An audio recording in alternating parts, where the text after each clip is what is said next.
So good morning to all of you and welcome back to MCQ and image based revision part 5.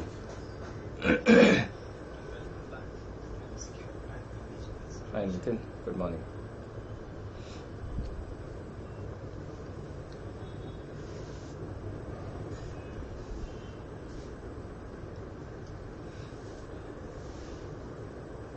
Should we start?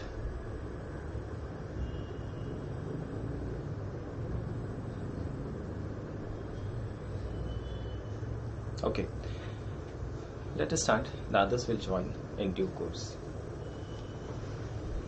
Right. Again, some MCQs, some images for you, like a mixed bag. Okay, starting with the first MCQ. Yeah, I'm Dr. Pradeep Pawar, Professor of Anatomy, and I've taught anatomy for more than 21 years, mentored many students for the NEET PG. Right. Identify the blue pointed structure. The blue pointed structure.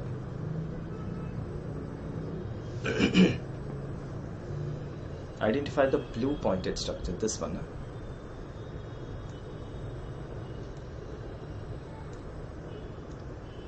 This one.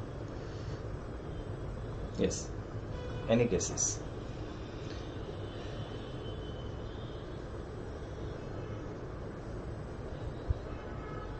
Yes, Nitin, any guesses? So where are we? Where are we? What is this area of the brain, or what is this part of the brain? What is this structure that you're looking at? This one. That's the cerebellum, right? This is the cerebellum. Cerebellum hai ye, cerebellum. If that's a cerebellum, that means which aspect are you looking at? Yes, if that's a cerebellum, which is this aspect that you're looking at? This is the dorsal aspect of the brainstem. So this won't be pyramids and olives, Nitin. Pyramids and olives will be on the anterior aspect or the ventral aspect of the brainstem, of the medulla. So this is the fasciculus gracialis and this is the fasciculus cuneatus. Fasciculus gracialis and fasciculus cuneatus. And what do you get here? This is the nucleus gracialis and here would be the nucleus cuneatus. Nucleus cuneatus. And this on the dorsal aspect is the medulla. And how's the medulla connected to the brainstem? By three peduncles. From the midbrain, this is the superior cerebellar peduncle. From the pons, that's the middle cerebellar peduncle, and from the medulla is the inferior cerebellar peduncle, right?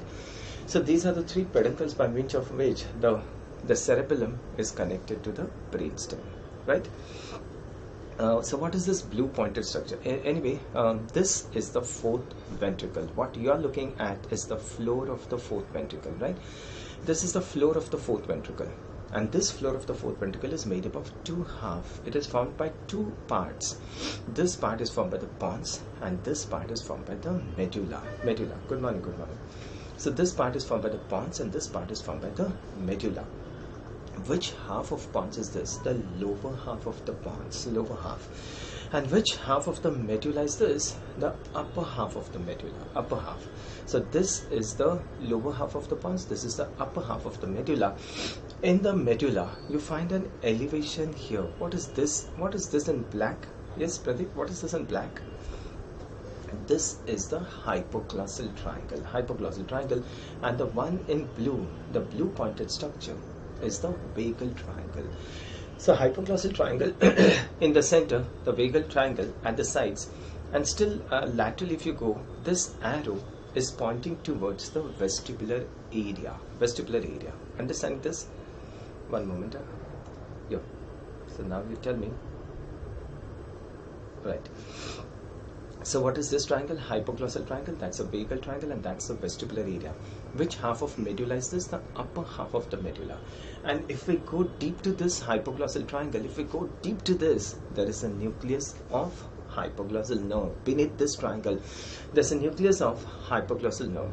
And if we go deep to this triangle, deep to the vagal triangle, there's the dorsal nucleus of vagus. Dorsal nucleus of vagus. Okay, so this is the hypoglossal nucleus which forms this hypoglossal triangle, and the dorsal nucleus of vagus forms the vagal triangle. Right? We take a section like this. We are taking a section. Tell me, in this section, yep, that's the medulla. What is this now? This is the fourth ventricle. This is the fourth ventricle, right? That's the fourth ventricle. What is this now? This is the nucleus of the hypoglossal nerve. That's the hypoglossal nucleus. And this hypoglossal nucleus forms an elevation outside here. And this is what we call as the hypoglossal triangle. Hypoglossal triangle. So hypoglossal triangle is formed by what? The hypoglossal nucleus. अब ये same elevation, where are we looking from? We are looking from outside. We are looking from outside, and this elevation is seen as a triangle. That's a hypoglossal triangle. What is this nucleus of vagus?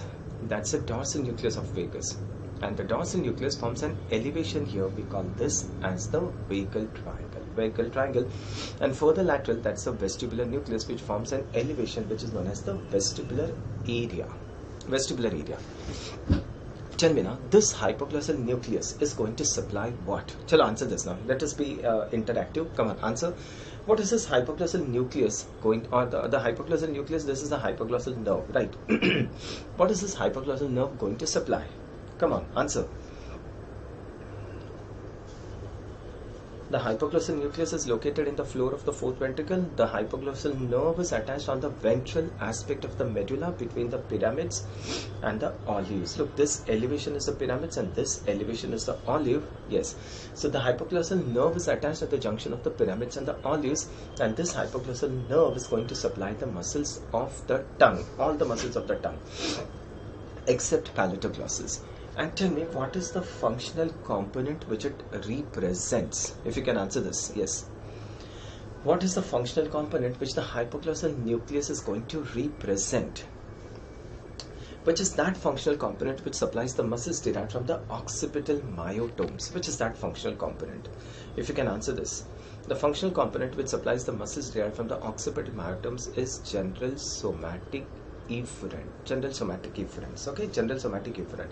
And this general somatic efferent component is going to supply the muscles derived from the occipital myotomes, which are these muscles, the extraocular and the tongue muscle. The extraocular and the tongue muscle. So this hypoglossal nucleus, so this general somatic efferent component will be present in which nerves? Which nerves? 3, 4, 6 and 12 now. 3, 4, 6 and 12. So what I was asking you is, what component does the hypoglossal nucleus represent? It represents the general somatic efferent component. General somatic efferent. Okay? And tell me, what is this nucleus? This is the dorsal nucleus of the vagus. And what is this dorsal nucleus of the vagus going to supply? Shall I answer this? What is this dorsal nucleus of the vagus going to supply? Yes, anyone? The dorsal nucleus of the vagus, what is it going to supply? Yes, any guesses? Any guesses?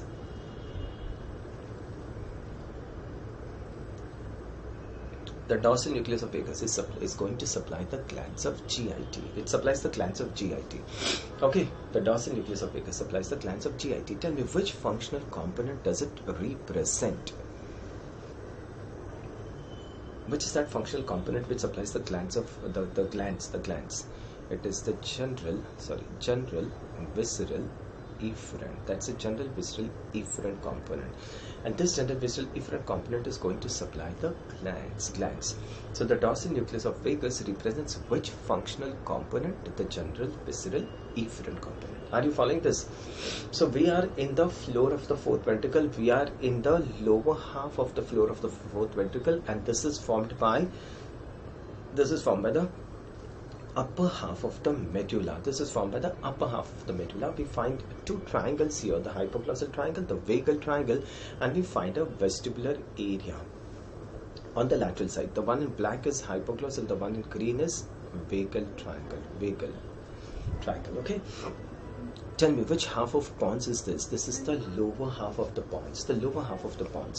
And in this lower half of the pons, you find an elevation here like this. Tell me, what is this elevation here known as? Yes, anyone? What is that elevation known as? Yes, come on, answer. You must be knowing this. What is this elevation known as? This is what we call as the facial colliculus. Facial colliculus, okay? This is in the lower half of the pons. Now we take a section to see how this facial colliculus is formed. We're taking a section through the brainstem. And look, that's the pons. This is the floor of the fourth ventricle. That's the floor of the fourth ventricle, right? What is this nucleus of abducens nerve? That's the nucleus of abducens nerve, and these are the fibers of abducens nerve. Fibers of abducens nerve. What is this nucleus of? That's the motor nucleus of facial nerve. Motor nucleus of facial nerve. And the fibers of facial nerve, they turn around the abducens nucleus and they get out. And when they turn around the abducens nucleus, they form an elevation outside. And this is what we call as the facial colliculus. Facial colliculus. So facial colliculus is formed by the fibers of which nerve? Fibers of which nerve forms the facial colliculus? Facial nerve. Facial nerve.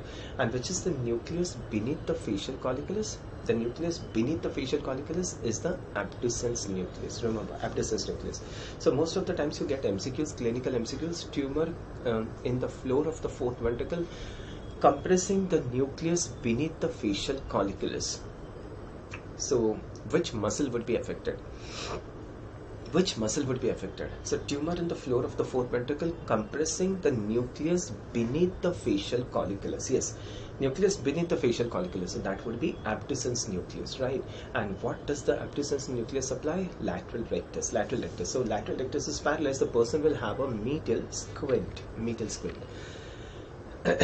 Lower part of the pons and the upper half of the medulla. Yes, right. Floor of the fourth ventricle is formed by the lower half of the pons and the upper half of the medulla. Correct, Nitin. Clear to all of you? Okay. Lower half of the pons and upper half of medulla. And if you get an MCQ stating tumor in the floor of the fourth ventricle compresses the facial colliculus. Compresses the facial colliculus. Okay. So then, which is the nerve affected? The facial nerve. Facial nerve. Clear to all of you? Yes? Any doubts? Tell me, what functional component does this nucleus of facial nerve represent? This is the motor nucleus of facial nerve. Motor nucleus of facial nerve. Motor nucleus of facial nerve. And what functional component does it represent? The motor nucleus of facial nerve supplies what? Chalo, answer quickly. The motor nucleus of facial nerve is going to supply what? The motor nucleus of facial nerve is going to supply the muscles of second pharyngeal arch. Second pharyngeal arch. And which is the component which is going to supply the muscles of the second pharyngeal arch? That's the special visceral efferent. Special visceral efferent. Special M. The motor nucleus of facial nerve, not the abducens nucleus, I'm sorry. That's the motor nucleus. The motor nucleus of facial nerve. What does it supply? The muscles of the second pharyngeal arch. Second pharyngeal arch. So what component does it represent? Special visceral efferent. Special visceral efferent. And this is the abducens nucleus. What is it going to supply? The lateral rectus. So what component does it represent? That's the general somatic efferent. General somatic efferent. Any doubts in this? You have, you tell me.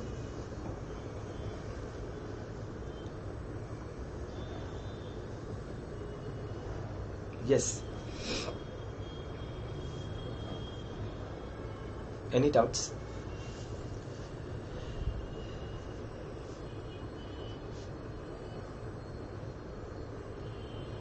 No, fine. So going to the next MCQ, have a look. Proceeding to the next MCQ. Answer this.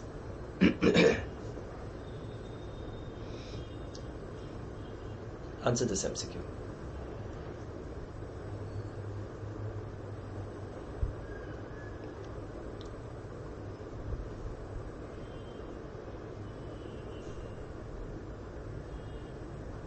Fine. Answer this. For 50 years, a patient complains of tear. Okay, you answer this, then we'll discuss. You can guess, no problem. You can guess. Come on.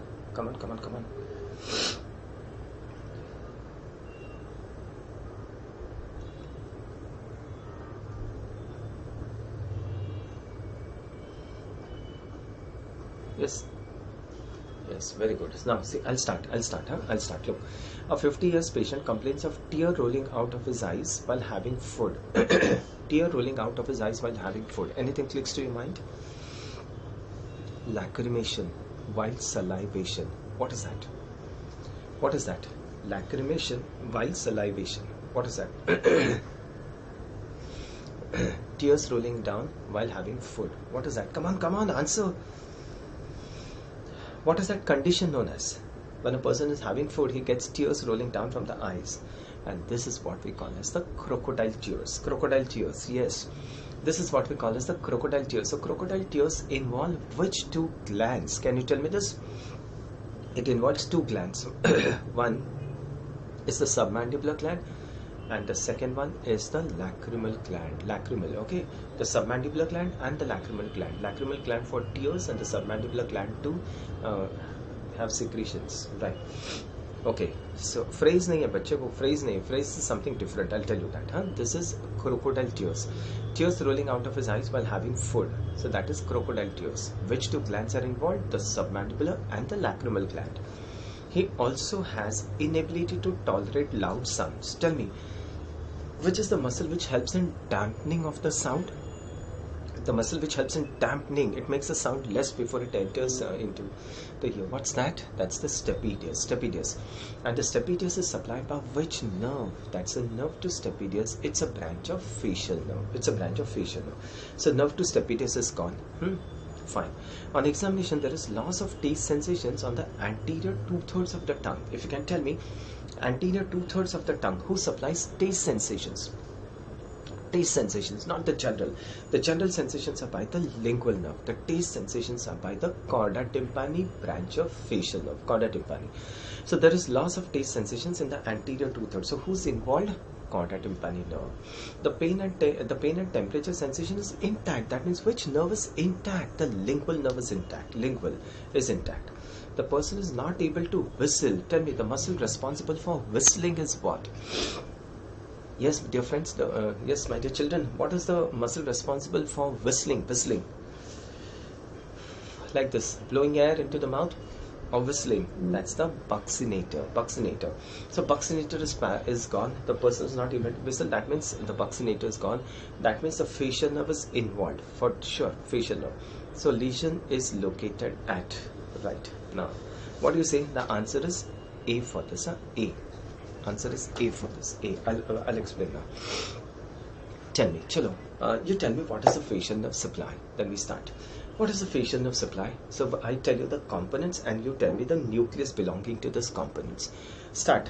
One of you can start. One of you can start. Start. What is the facial nerve supply? This is how you understand. This is how you remember. Start. One. What is the facial nerve supply? One. The muscles of the second pharyngeal arch. The muscles of the second pharyngeal arch. And to supply the muscles of the second pharyngeal arch, what component should the facial nerve have in its nucleus? Like last time I told you about the glossopharyngeal nerve. Now I'm telling you about the facial nerve, right? To supply the muscles of the second pharyngeal arch, what component should the facial nerve have in its nucleus? That's the special visceral efferent. Special visceral efferent. And what is the name of the nucleus of the facial nerve belonging to this component? Name of the nucleus of facial nerve belonging to this component, special visceral efferent component. That's the motor nucleus. Motor nucleus of facial nerve. Motor nucleus of facial. Are you following this? Nucleus of tractus solitarius nahi hai. Nucleus of tractus solitarius for the tongue. Taste sensation hai. Okay, that is for taste sensation. So what is the facial nerve supply? The muscles of the second pharyngeal arch. What is the component which supplies the muscles of the arches? The special visceral efferent component.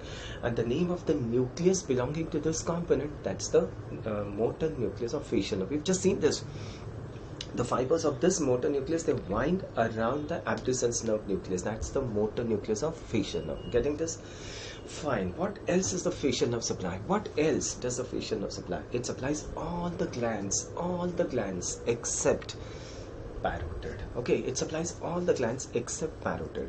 Now tell me, to supply the glands of the head and neck, what component should the facial nerve have in its nucleus? If you can tell me. To supply the glands of the head and neck, what component should it have? General visceral efferent. General visceral efferent component, right? And what is the name of the nucleus belonging to this component? That's the superior salivatory nucleus and lacrimatory nucleus. superior salivary and lacrimatory nucleus. I'm just highlighting the main things for you. What else is the facial nerve supply? It supplies the tongue. It carries sensations from the tongue. What sensation? The taste sensations from the anterior 2/3 of the tongue. So what is that component which is this component? That's the special visceral afferent. Special visceral afferent. The one which supplies the tongue. That's a special visceral afferent. And what is the name of the nucleus representing this component? That's the nucleus of tractus solitarius. Nucleus of tractus solitarius. Are you following this? So what are the nuclei of the facial nerve? You're clear? Understanding now? Yes? Is this clear? What are the components of the facial nerve? See, if you know what the nerve supplies, automatically you get to know the components. Automatically you get to know the nucleus belonging to this component. Okay? So what are the nuclei of the facial nerve? One is the motor nucleus of facial nerve. Second is the superior salivary and the lacrimatory nucleus. And third is the nucleus of tractus solitarius. Nucleus of tractus solitarius. The facial nerve also supplies the ear, general sensations to the ear. So that is general somatic afferents. That is general somatic afferents carrying sensations from the ear. I'm not writing that. Okay. Now tell me, from all this nucleus, the nerve fibers will come. The nerve fibers will come from all this nucleus. And tell me, where is the nerve attached to the brainstem? Facial nerve. We're discussing the facial nerve. Where is the facial nerve attached to the brainstem? Anyone? Anyone? Where's the facial nerve attached to the brainstem? Yes, I've shown you this. I've shown you the slide. Bolo, bacho. Where is the facial nerve attached to the brainstem? Pons. Yes. Be specific. It is attached at the pontomedullary junction. Pontomedullary junction. The most medial is 6th, then is 7th, and the last one is the 8th nerve. So where's the facial nerve? Attached at the pontomedullary junction. It's between the 6th and the 8th nerves. And there are two roots of facial nerve attached here. One is the motor root of facial nerve, which is medial, and the other one is the sensory root of facial nerve, which is lateral. The sensory root of facial nerve is known as what? The nervus intermedius, or the nerve of Vrisberg. Nerve Vrisberg. Clear? So facial nerve has got two roots. One is the motor root, the other one is the sensory root. Both the roots are attached to the pontomedullary junction. Clear to all of you? Yes. Now, where does the facial nerve enter? Which foramen does it enter into? Answer. The facial nerve enters into, yes, anyone? I'm waiting, I'm looking at the screen. Come on. The facial nerve enters into which foramen of the skull? If you can answer this.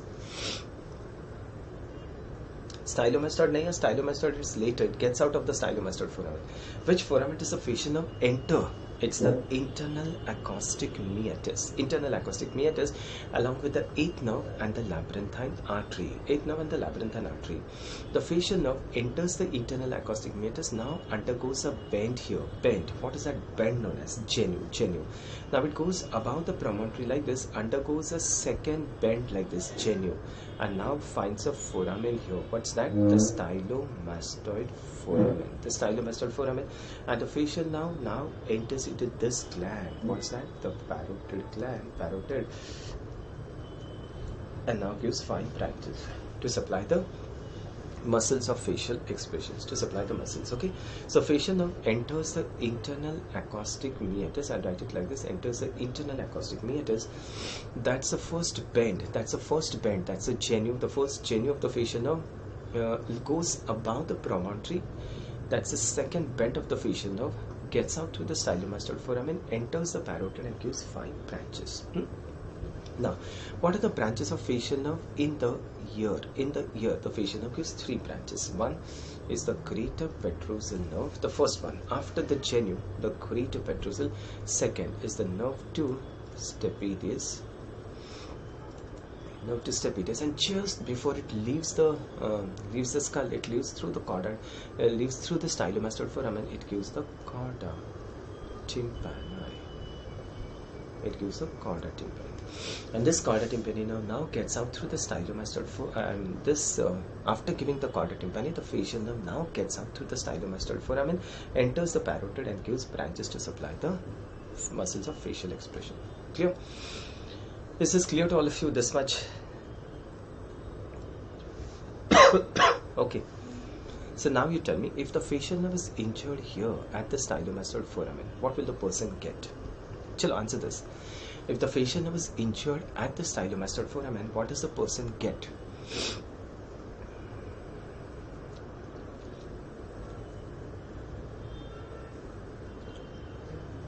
Yes? If the facial nerve is injured at the stylomastoid foramen, the person gets a Bell's palsy. Bell's palsy. Okay, that means the entire half of the face is paralyzed. It's an infranuclear lesion. So the entire half of the face is going to be paralyzed. So that's Bell's palsy. Bell's palsy. So now tell me, if the lesion is here, just above the chorda tympani, if the lesion is, so two nerves are gone. One is the chorda tympani and the other one is the actual facial nerve. Actual facial nerve is gone. So what is the chorda tympani nerve supply? The chorda tympani nerve supplies taste sensations, taste to the anterior 2/3 of the tongue, right? Taste sensations to the anterior 2/3, and it also supplies secretomotor fibers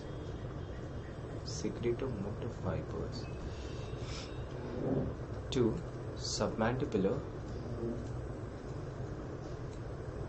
and the sublingual gland. Secretomotor fibers to the submandibular and the sublingual gland. Understanding? So if the chorda tympani nerve is damaged, what will the person complain of? The person will complain of one, loss of taste sensations in the anterior 2/3 of the tongue. In addition, the person will also complain of loss of secretions from the submandibular and the sublingual glands. Loss of secretions from the submandibular and the sublingual glands. Okay? Loss of secretions from the submandibular and the sublingual glands. Clear to all of you? Yes. In addition, the person will have Bell's palsy. So if the lesion is here, if the lesion is at the second level, in addition to chorda tympani, who's involved? The facial nerve is involved. So there will be a loss of taste sensations to the anterior 2/3 of the tongue and a loss of secretomotor fibers to the submandibular and sublingual glands. In addition, Bell's palsy. Suppose if the lesion is here, what will the person complain of? The person will complain of the nerve to stapedius is gone. The person will complain of hyperacusis. In addition to all this, the person will complain of hyperacusis. And last, if the nerve is damaged here, the greater petrosal is also gone. So the greater petrosal supplies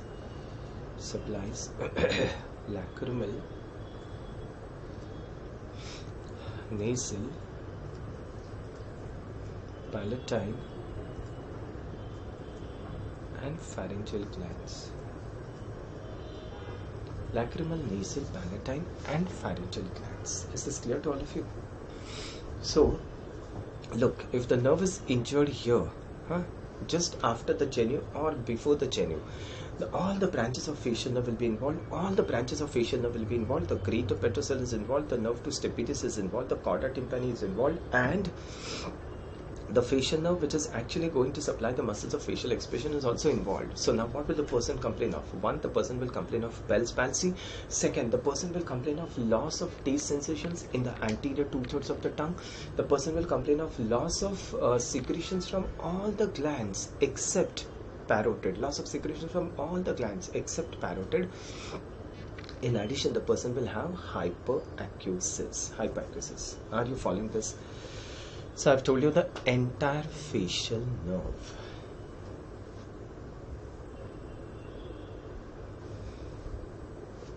Is this clear?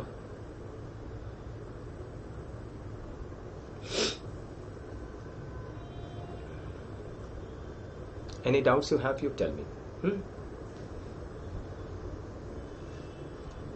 So now see the MCQ. So be clear with your concept, so you will understand, depending on the symptoms the person presents with, the clinical question can be framed, but the basic concept will remain the same. Right, have a look at this. One moment. Yep. So facial nerve proximal to the geniculate ganglion. That would be the answer. If the chorda tympani is injured in the infratemporal fossa, tell me what will the person complain of? Chalo, answer this.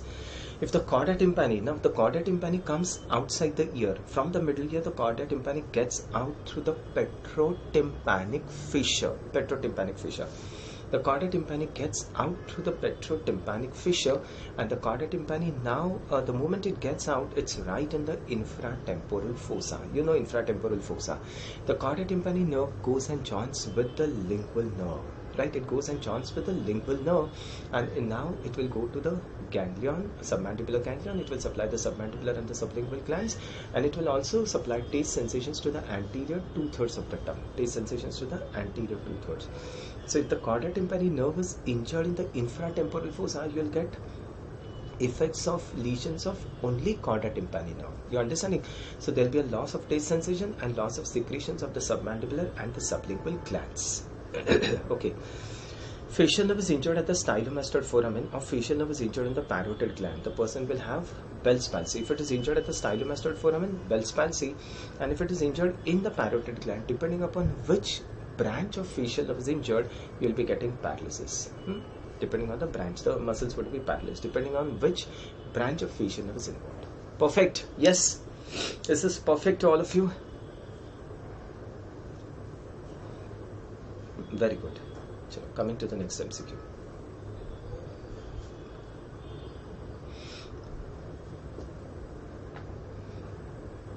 Answer this in blue, the blue pointed structure. The blue pointed structure. Perfect. I've told you everything about the facial nerve. You should be very clear now. The blue pointed structure, I'm asking. Identify the blue pointed structure.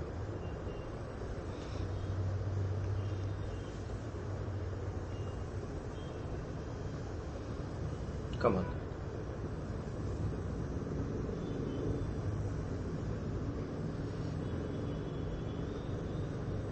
Any guesses? Huh? Where are we? What is this region? Second option कौन सा? Chorda tympani ना? अरे बच्चे, chorda tympani is injured in the infratemporal fossa, so it is pure lesion of chorda tympani. It's not the lesion of facial nerve. अभी आपको पता है ना what does the chorda tympani nerve supply? It supplies the tongue, anterior 2/3, and it also supplies what? Secretomotor fibers to the submandibular and sublingual gland. So that much will be lost. Okay, what is this now? Where are we? Where are we? What is this area? Where are we? What is this area? This is a dissected specimen. Yes, cadaveric slide. Yes, Shashank, clear? No, now? Yes. What is this area, you tell me? What is this area? What is this bone? You can see this bone here. Okay, I'll just highlight the bone. You can see this bone here. What is that bone?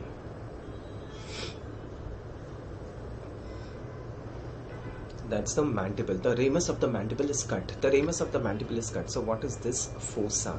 That's the infratemporal fossa, right? So we have cut the ramus of the mandible, and this is what we call as the infratemporal fossa.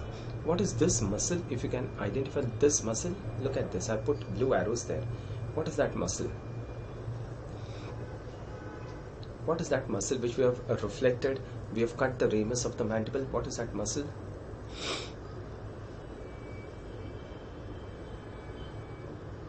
Yes, guess. That's the masseter. We have cut the masseter. That's the masseter, na? Masseter area, which is inserted on the angle of the mandible. We have removed the masseter. We have cut the ramus of the mandible. And what is this area? That's the infratemporal fossa. I told you always, in the infratemporal fossa, you get two nerves. One nerve is in front and one nerve is behind. The nerve in front is going to be the lingual nerve, and the nerve behind is going to be, yes, any guesses? Any guesses? So the nerve in front is going to be the lingual, and the nerve behind is going to be, yes, any guesses?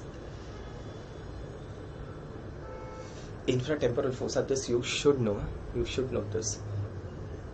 In the infratemporal fossa, you get two nerves. The nerve in front is lingual, and the nerve behind is the inferior alveolar nerve. Inferior alveolar. Lingual and inferior alveolar. ये 12th नहीं है बच्चे. This is not 12th nerve. 12th nerve doesn't come in the infratemporal fossa. 12th nerve is deep. Okay, so this is the lingual nerve, this is the inferior alveolar nerve. This inferior alveolar nerve is entering into the mandible. It's entering into the mandibular foramen, and then it supplies the lower jaw and the lower teeth. It emerges out as mental nerve. What is this nerve? This is the lingual nerve, and this lingual nerve would be joined by chorda tympani. You understanding? This chorda tympani nerve gets outside the skull. It leaves the ear, it leaves the middle cranial fossa through a fissure. What is the name of that fissure? I told you, that's the petrotympanic fissure. Petrotympanic fissure.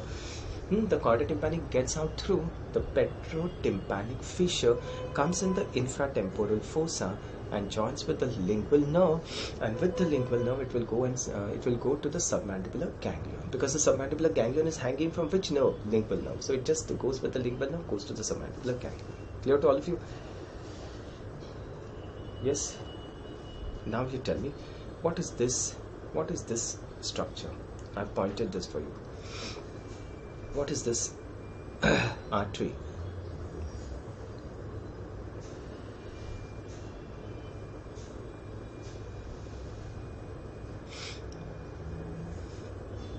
What is that artery? A very tortuous artery, very tortuous. What's that? Very tortuous. That's the facial artery. That's the facial artery. Look at this. That's the tortuous facial artery, and the facial artery will go towards the medial angle of the eye, and it is going to anastomose with. Okay, this you are supposed to know. I'll just write this for you. Facial artery is a branch of external carotid at the medial angle of the eye. Medial angle of the eye. There's an anastomosis between two arteries. One is the external carotid artery and the other one is the internal carotid artery. Which branch of external carotid is it? Facial artery. Facial. And which branch of internal carotid is it? Ophthalmic. And it's a branch of ophthalmic. Dorsal nasal branch. Dorsal nasal branch. Right? So at the medial angle of the eye, remember there's an anastomosis between two main arteries. One is the external carotid, the other one is the internal carotid. Which branch of external carotid is it? Facial. Which branch of internal carotid is it? Ophthalmic. And it's a branch of ophthalmic, that's the dorsal nasal branch. Dorsal nasal branch. Clear? I'll clear this, huh? Yes, clear to you now? So that's the facial artery. Facial artery. Anything else which is seen in the slide?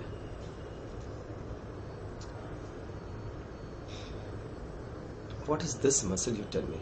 This muscle. Deep to the lingual nerve and the inferior alveolar nerve. If you can guess this. What is the muscle which lies deep to the lingual and inferior alveolar nerve? Any guesses?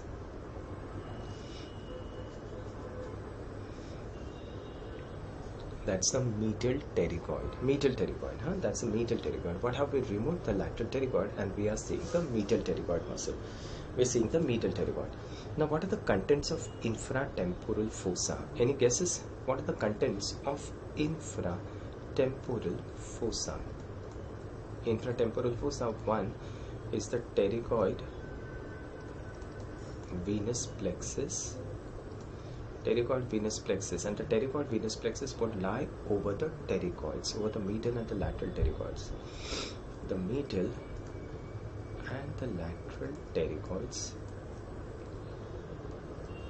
Medial and the lateral pterygoids. Third is the mandibular nerve. Mandibular nerve. And fourth is the maxillary artery. Maxillary artery, the mandibular nerve and the maxillary artery. So this becomes the contents of the infratemporal fossa. Mandibular nerve and its branches, and its branches. So infratemporal fossa, what are the contents? The pterygoid venous plexus, the medial and the lateral pterygoids, the mandibular nerve and its divisions, the maxillary artery and its branches. Okay.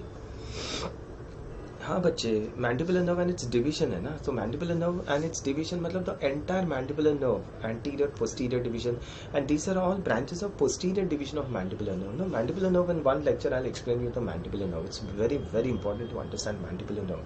So lingual nerve, inferior alveolar nerve, these are all branches of mandibular nerve. So I've directly written mandibular nerve and its branches. Okay, in some lecture we'll discuss mandibular nerve. Right, fine. Yes, what happened, Pradeep? Chorda tympani. Chorda tympani, okay, fine, you can take that. Chorda tympani, very good, very good. Chorda tympani comes in the infratemporal fossa. Excellent. Okay, agreed. Yes, comes in the infratemporal fossa, joins with the lingual. Right. Correct. Okay, maxillary artery. Okay, before I come to the maxillary artery, I'll just brief you about our one moment. I'll just brief you about our platform and then we'll continue. See, we have got a plus subscription in which we have got the daily live classes, the live quizzes, the structured courses, and the unlimited access to the course materials. The iconic subscription in which you have got the best of Unacademy, the lectures and the pre-planned notes. A limited time offer wherein the prices are further slashed. We have started with a 4-year subscription course for the foundation students. Okay, now raise a hand technique in which the learner can raise a hand icon which is given at the corner of the screen, and you can talk with the educator directly.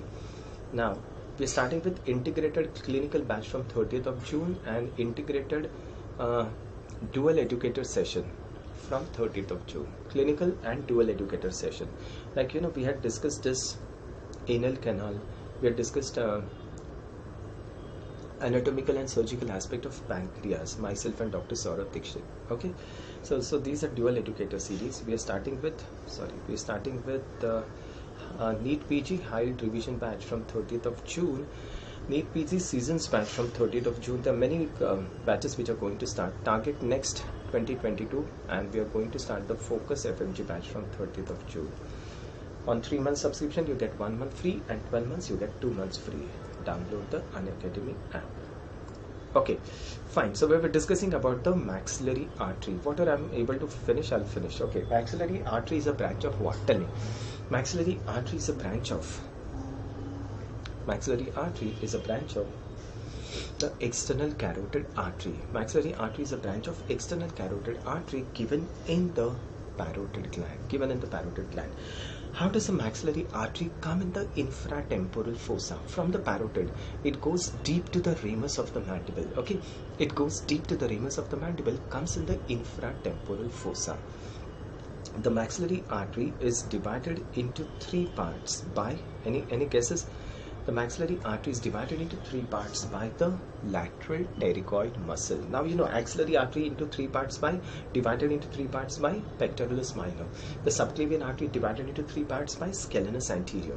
Similarly, the maxillary artery is divided into 3 parts by the lateral pterygoid muscle, and then it gives branches from its 3 parts. Okay, we'll just finish the branches from the first part of the maxillary artery. First part, deep auricular. Just remember this: deep auricular, anterior tympanic, middle meningeal. Middle meningeal, it passes to which foramen? Middle meningeal artery passes to which foramen? That's the foramen spinosum. Accessory meningeal, inferior alveolar artery enters the mandibular foramen. Second part, masseteric artery, deep temporal artery. This artery supplies the muscles of mastication. Deep temporal artery. Then artery to the pterygoids and buccal artery. Okay, so these are the 4 branches from the second part, and the third part gives how many branches? Third part gives 3. That is gone. Third part gives 6 branches: posterior superior alveolar, infraorbital, greater palatine, greater palatine, artery of pterygoid canal,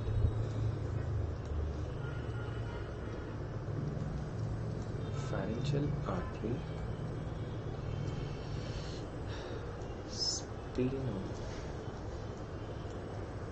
spinopalatine artery. Just make a mnemonic and remember this. Make a mnemonic for yourself and remember this. Long back there was one MCQ. Pharyngeal artery is a branch of, and students have answered this as external carotid. Remember, external carotid ki branch is not pharyngeal, it is ascending pharyngeal artery. Ascending pharyngeal is a branch of external carotid. Pharyngeal artery is a branch of maxillary artery. Clear to all of you? So branches of maxillary artery: deep auricular, anterior tympanic, middle meningeal, accessory meningeal, and inferior alveolar. The second part: masseteric artery, deep temporal artery, artery to the pterygoids, and the buccal artery. Third part: posterior superior alveolar, infraorbital, greater palatine, artery of the pterygoid canal, pharyngeal artery, and the spinopalatine artery. Okay, I hope things are clear to you. So that the time is complete. Next time again we'll be discussing tomorrow the same type of questions, the mixed bag, MCQs as well as